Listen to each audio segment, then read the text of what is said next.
Përshëndetje të nderuar zonja dhe zotrim, përshëndetje të dashur miq, ja ku po ritakohemi sërish me mua Trona Lilin, pikërisht këtu në kanalin ton Monitor TV për të ndarë lajmet edhe ngjarjet më të fundit. Jam këtu pranë jush duke komentuar lajmet më të fundit. Ju e dini që tashmë ka nisur hamencimet, ka nisur pikpyetjet, ka nisur thashe themet se kush mund të jenë banorët e kastit më të ri të Big Brotherit. Ka nisur aludime të ndryshme, por ditën e djeshme në një question që Alaudin Hamiti si drejtues, por njëkohësisht edhe si drejtor i Big Brother VIP Kosova, ka dhënë një mini informacion që në fakt ka ngritur pikpyetje të mëdha, ka ngritur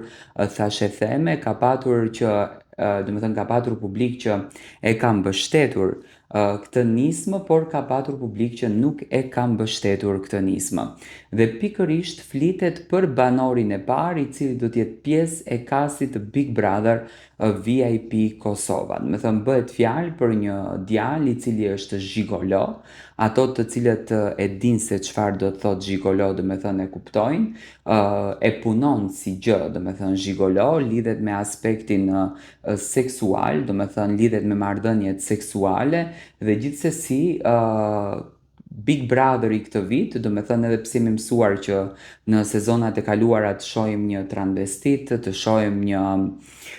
personazh që ka qenë edhe i filmave për të rritur, që ka bërë filma porno. Këtë herë kemi të bëjmë me një personazh i cili është zhigolo. Ky lloj lajmi ka ngritur menjëherë, ka bombarduar në fakt median shqiptare, sepse ne nuk jemi mësuar që në një reality show siç është Big Brother, të shohim kështu figura, por siç duket do të jetë një cast interesant, do të jetë një cast që ndoshta do të kalon kufit, do të kalon jashtë përditshmërisë, do të kalon jashtë komoditetit dhe do del në një stad krejtësisht të ndryshe që do të na bën të gjithëve që të shokohemi nga kjo që do të shohim. Tani më kanë thënë edhe më kanë shkruar edhe komente, kanë patur edhe reagime të ndryshme, Tiron si e shikon ti këtë përzgjedhje në fakt të njërit prej banorëve. A shikon që duhet të ndaluar dhe duhet të ngritemi në këmbë? Tani unë mendoj që producentët edhe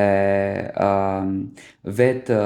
psikologët janë duke menduar për një kaz shumë interesant, ndoshta zotëria në fjalë thjesht do të prezantohet si zhigolo, por ndoshta aty brenda mund të nxjerrë një anë tjetër të tij të veçantë që vërtet do të na pasionojë të gjithëve dhe do të na bëjë për vete, por mbi të gjitha, për mendimin tim do të jetë shumë interesante të shohim një personazh i cili do të jetë për herë të parë pjesë e një kasti të tillë.